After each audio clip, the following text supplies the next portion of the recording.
admitted into the assembly by the doorkeeper. The doorkeeper was ordered to present him before the Lord. And the man appeared and offered his respectful obeisances unto the Lord with folded hand. It happened that when King Jarasandha conquered all other kingdoms, many kings did not bow their heads before Jarasandha. And as a result of this, all of them, numbering 20,000, were arrested and made his prisoners. The man who was brought before Lord Krishna by the doorkeeper was a representative messenger from all these imprisoned kings. Being duly presented before the Lord, and the man began to explain the actual situation as follows. This is wonderful to know the Krishna's daily activity. Huh? So the messenger says, my dear Lord, you are the eternal form of transcendental bliss and knowledge. As such, you are beyond the reach of the mental speculation or vocal descriptions of any materialistic man within this world. A slight portion of your glories can be known by persons who are fully surrendered unto your lotus feet. And by your grace only, such person become free from all material anxieties.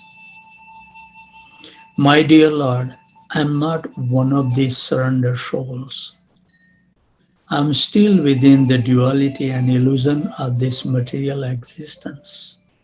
Is it representing all of us? Huh?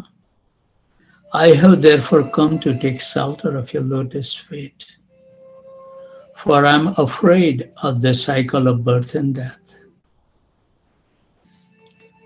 My dear Lord, I think that there are many living entities like me who are eternally entangled in fruitive activities and their resultant reactions.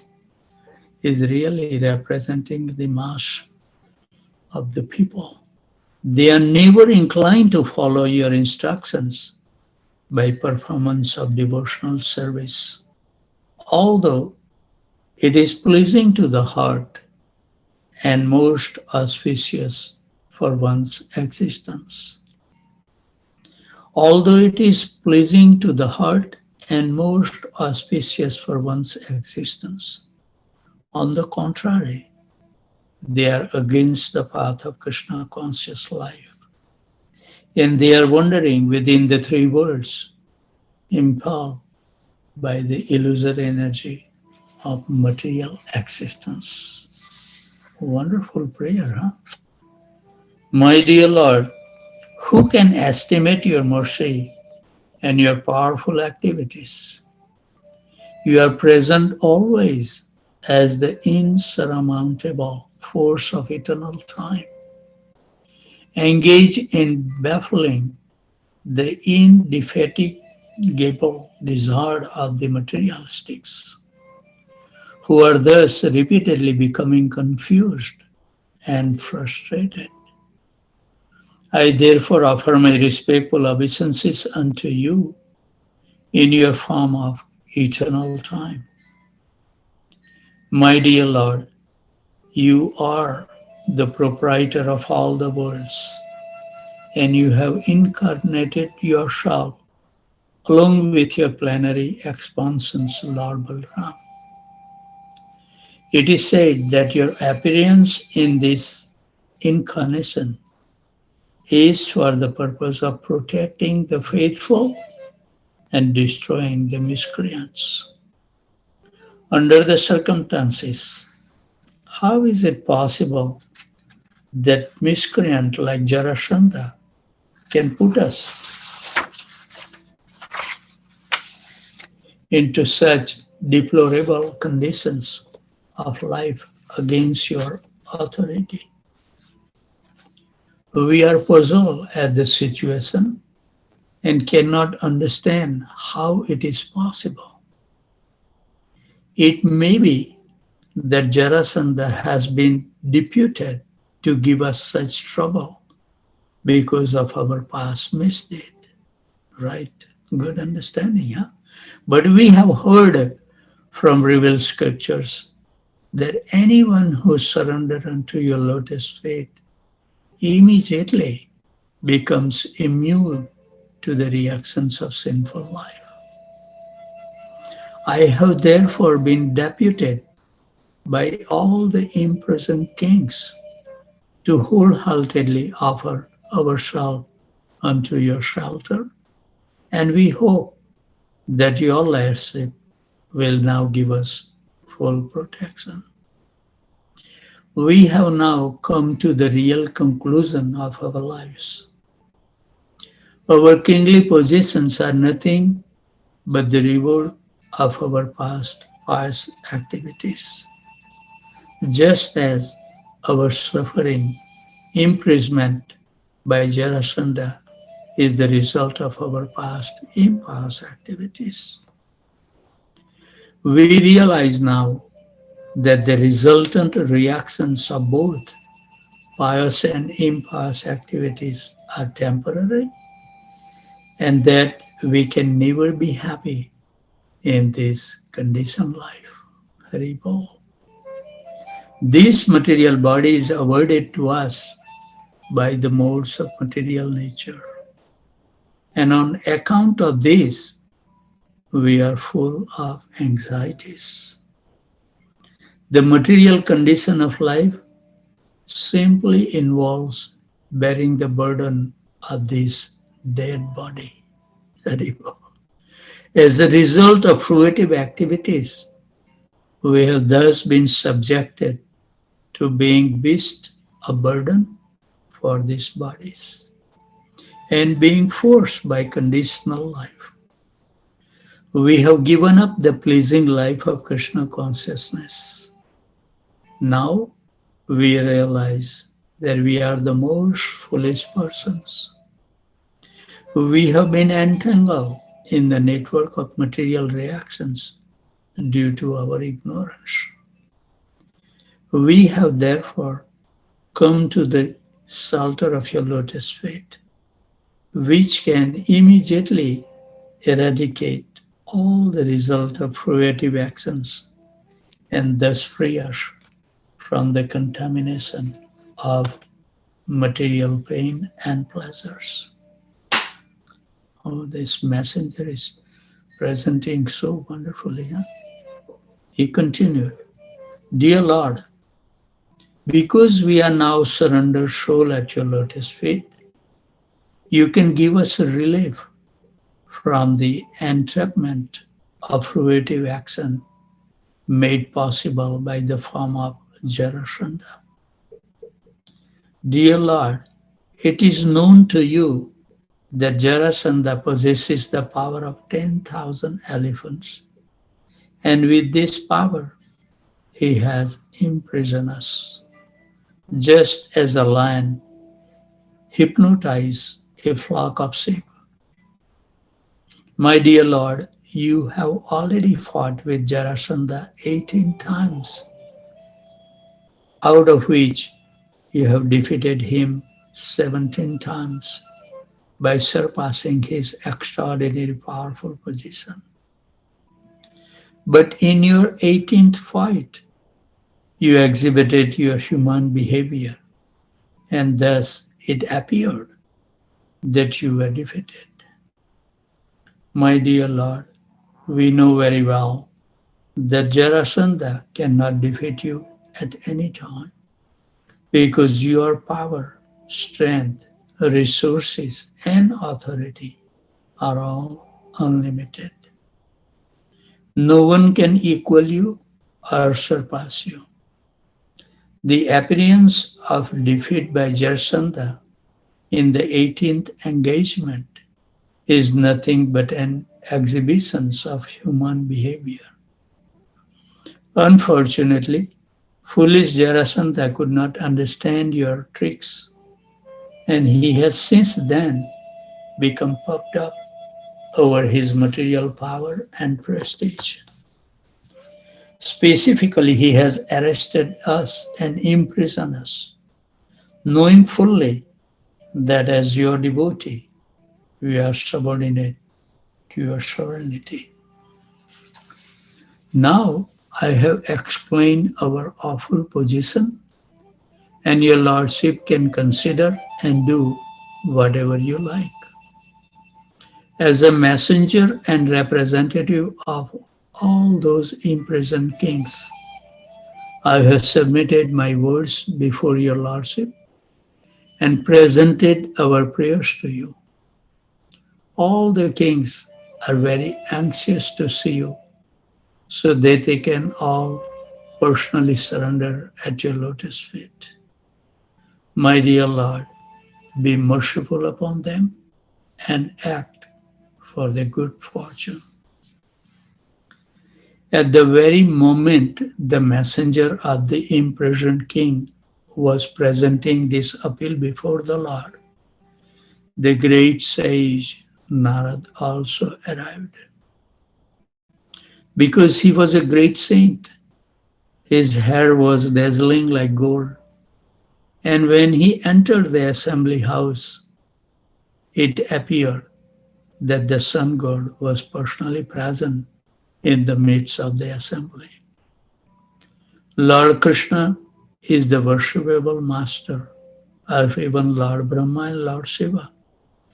Yet, as soon as he saw that the sage Narada has arrived, he immediately stood up along with his ministers and secretaries to receive the great sage and offer his respectful obeisances by bowing his head. The great sage Narad took a comfortable seat, and Lord Krishna worshipped him with all paraphernalia, as required for the regular reception of a saintly person. While he was trying to satisfy Naradji, Lord Krishna spoke the following words in his sweet and natural voice. Haribol. My dear great sage among the demigods, I think that now everything is well within the three worlds. You are perfectly eligible to travel everywhere in space in the upper, middle, and lower planetary system of this universe. Fortunately, when we meet you, we can very easily take information from your holiness of all the news of the three worlds. Within this cosmic manifestation of the Supreme Lord, there is nothing concealed from your knowledge. You know everything, and so I wish to question you. Are the Pandavas doing well? And what is the present plan of King Yudhishthira? Will you kindly let me know what they want to do at present? The great sage Narad spoke as follows. Quote, my dear Lord, you have spoken about the cosmic manifestation created by the Supreme Lord. But I know that you are the all-pervading creator. Your energies are no extensive and inconceivable, that even powerful personalities like Brahma, the Lord of this particular universe, cannot measure your inconceivable power. My dear Lord, you are present as a super soul in everyone's heart by your inconceivable potency, exactly like the fire which is present in everyone, but which no one can see directly. In conditions life, every living entity is within the jurisdictions of the three modes of material nature.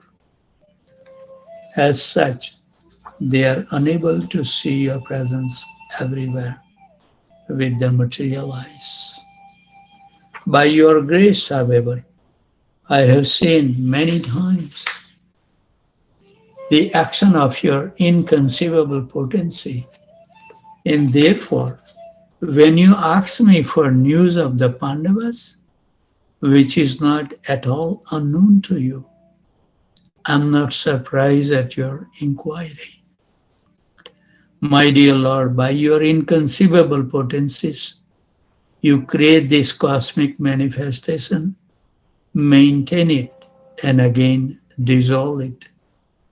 It is by dint of your inconceivable potency only that this material world, although a shadow representations of the spiritual world, appear to be factual. No one can understand what you plan to do in the future. Your transcendental position is always inconceivable to everyone. As far as I am concerned, I can simply offer my respectful obeisances unto you again and again. In the bodily concept of knowledge, everyone is driven by the material desires, and thus everyone develops new material bodies one after another in the cycle of birth and death. Being absorbed in such a concept of existence, one does not know how to get out of this engagement of the material body. Out of your causeless mercy, my Lord, you descend to exhibit your different transcendental pastimes, which are illuminating and full of glory. Therefore, I have no alternative but to offer my respectful obeisances unto you. My dear Lord, you are the supreme Parbrahman, and your pastimes as an ordinary human are another tactical resource. Exactly like a play on the stage in which the actor plays parts different from his own identity.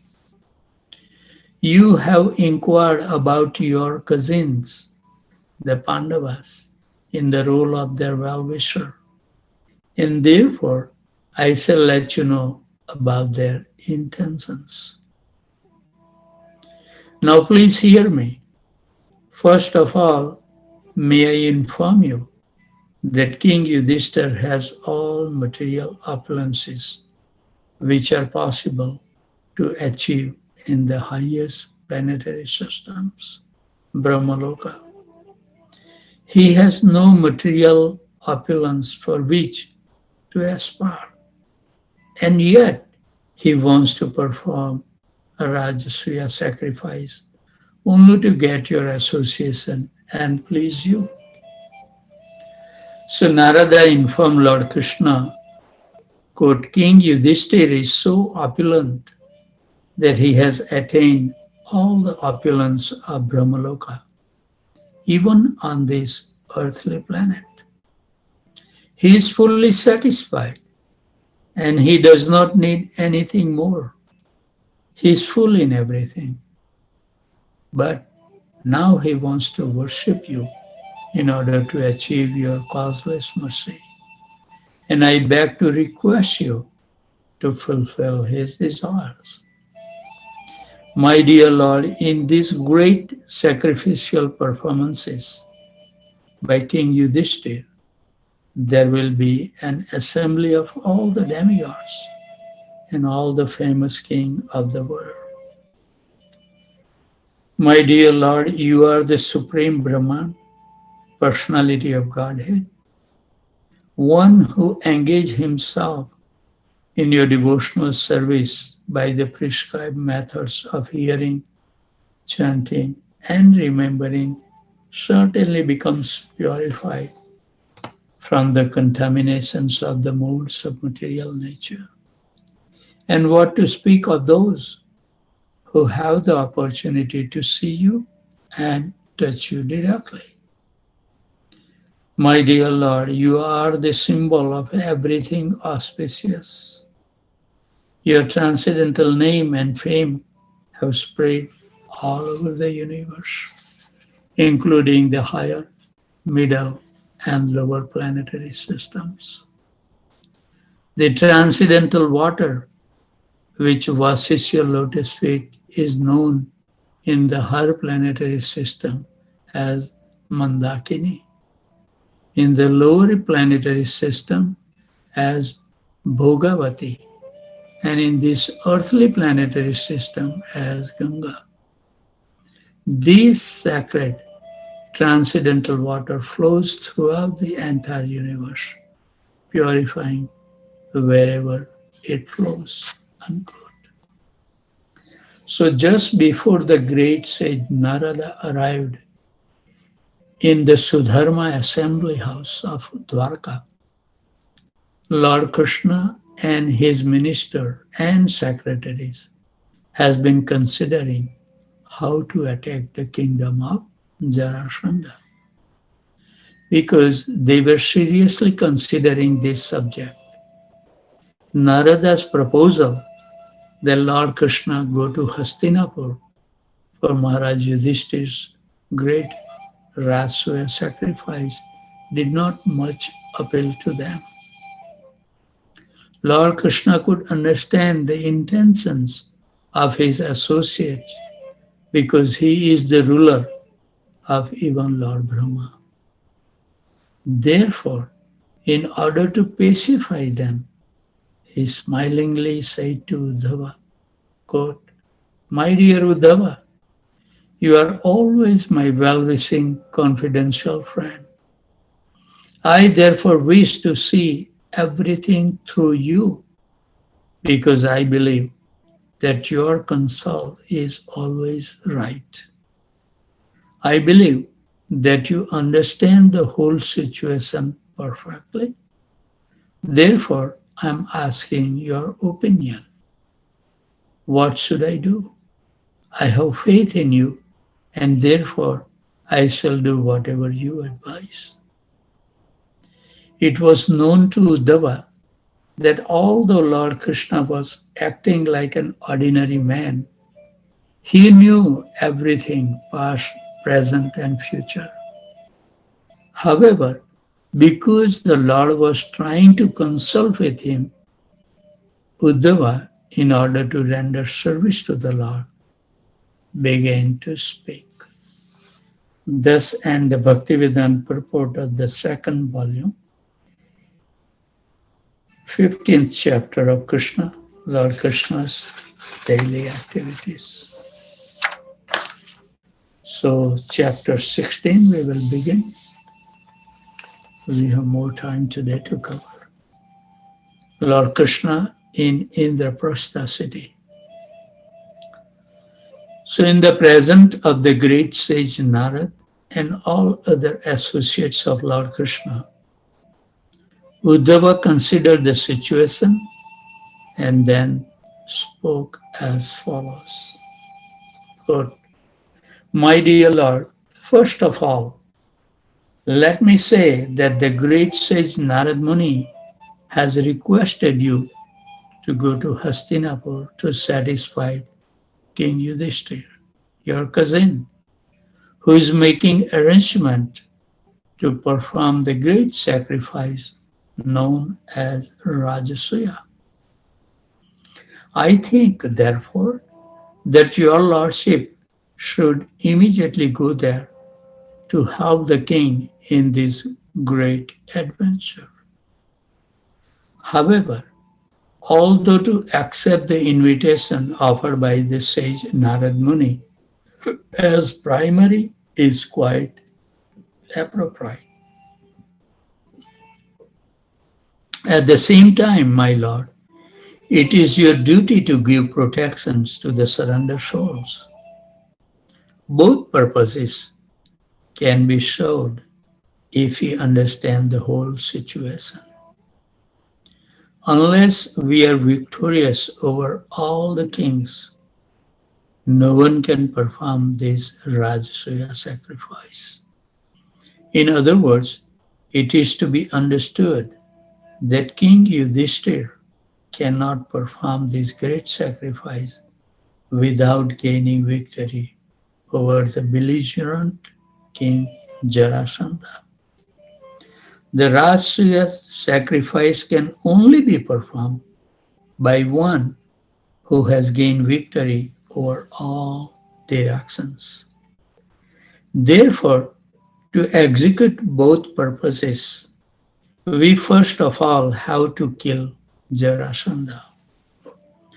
I think that if we can somehow or other gain victory over Jarasandha, then automatically all our purposes will be served.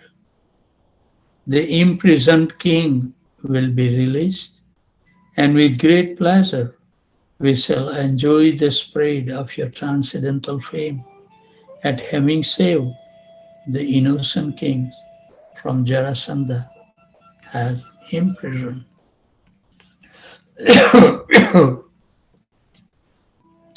But King Jarasandha is not an ordinary man. He has proved a stumbling block even to great warriors because his bodily strength is equal to the strength of 10,000 elephants. If there is anyone who can conquer this king, he is none other than Bhishmasena, sorry, because he also possessed the strength of 10,000 elephants. The best thing would be for Bhimsena to fight alone with him. Then there would be no unnecessarily killing of many soldiers. In fact, it will be very difficult to conquer Jarasandha when he stands with his Akshuhini divisions of soldiers. We may therefore adopt a policy more favorable to the situation. We know that King Jarasandha is very much devoted to the Brahmanas. He is very charitably disposed toward them. He never refuses any request from a Brahmana. I think, therefore, that Bhishmasena should approach Jarasandha in the dress of a Brahmana, beg charity from him, and then personally engage in fighting him. And in order to assure Bhimsena's victory, I think that your lordship should also accompany him. If the fighting take place in your presence, I'm sure Bhimsena will emerge victorious because simply by your presence, everything impossible is made possible. Just as Lord Brahma created this universe and the Lord Shiva destroyed simply through your influence. Actually, you are creating and destroying the entire cosmic manifestation. Lord Brahma and Lord Shiva are only the superficially visible causes. Creation and destructions are actually being performed by the invisible time factor, which is your impersonal representation. Everything is under control of this time factor. If you, invisible time factor, can perform such wonderful acts through Lord Brahma and Lord Shiva, will not your personal presence help Bhishmadev to conquer Jarasandha?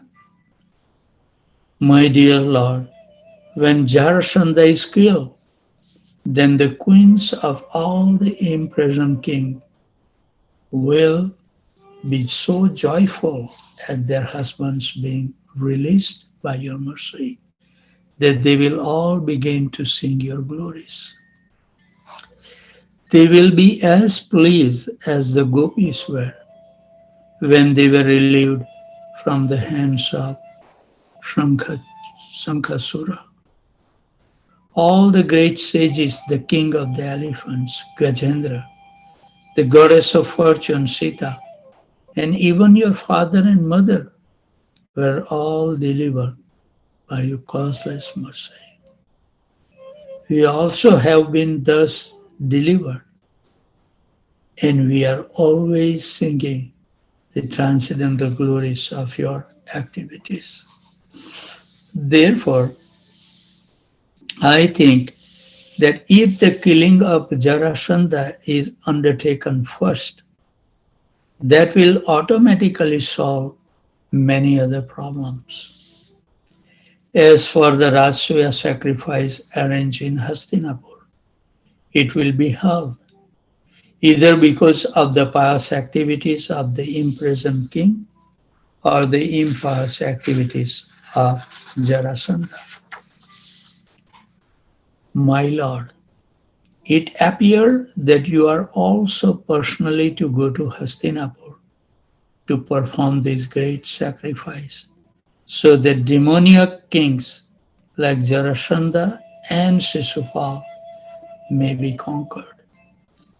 The pious imprisoned kings released, and at the same time the greater Rasuya sacrifice performed. Considering all these points, I think that your lordship should immediately proceed to Hastinapur. This advice of Uddhava was appreciated by all who were present in the assembly, and everyone considered that Lord Krishna's going to Hastinapur would be beneficial from all points of view.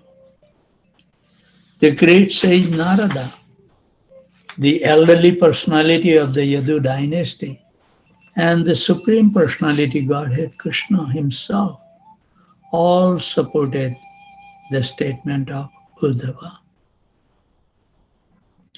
Lord Krishna then took permission from his father Vasudeva and grandfather Ugrasena, and he immediately ordered his servants Daruka and Jaitra to arrange for travel to Hastinapur. When everything was prepared, Lord Krishna especially bid farewell to Lord Balram and the king of the Yadus, Ugrasena.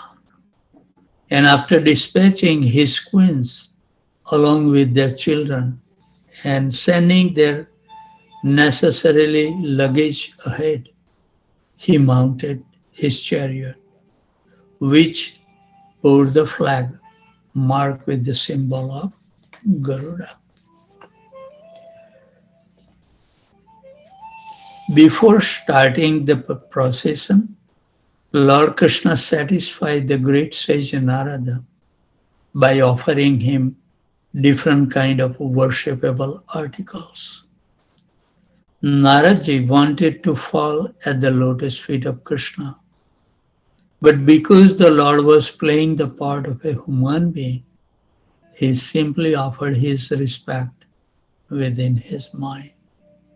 And fixing the transcendental form of the Lord within his heart, he felt the assembly house by the airways. Usually the great sage Narada never walks on the surface of the globe, but travels in outer space. After departure of Narada, Lord Krishna addressed the messenger who had came from the imprisoned kings. He told him that they should not be worried. He would very soon arrange to kill the king of Magdha, Jarasandha. Thus he wished good fortune to all the imprisoned kings and the messenger. After receiving this assurance from Lord Sri Krishna, the messenger returned to the imprisoned kings and informed them of the happy news of the Lord's forthcoming visit. All the kings became joyful at the news and began to wait very anxiously for the Lord's arrival. The next paragraph is longer, but let's see, 6:55. 2 more minutes, maybe we can finish. The chariot of Lord Krishna began to proceed, accompanied by many other chariots, along with elephants, cavalry, infantry, and similar royal paraphernalia. Bugles, drums, trumpets, conchs, horns, and coronets all began to produce a loud, auspicious sound which vibrated in all directions. The 16,000 queens, headed by the goddess of fortune Rukmini Devi, the ideal wife of Lord Krishna, and accompanied by their respective sons, all followed behind Lord Sri Krishna.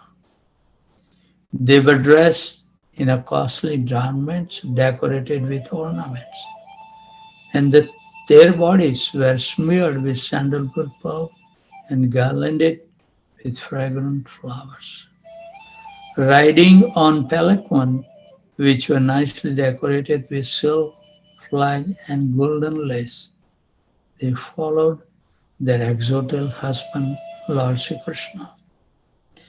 The infantry soldiers carried shields, swords, and lances in their hands and acted as royal bodyguard to the queens.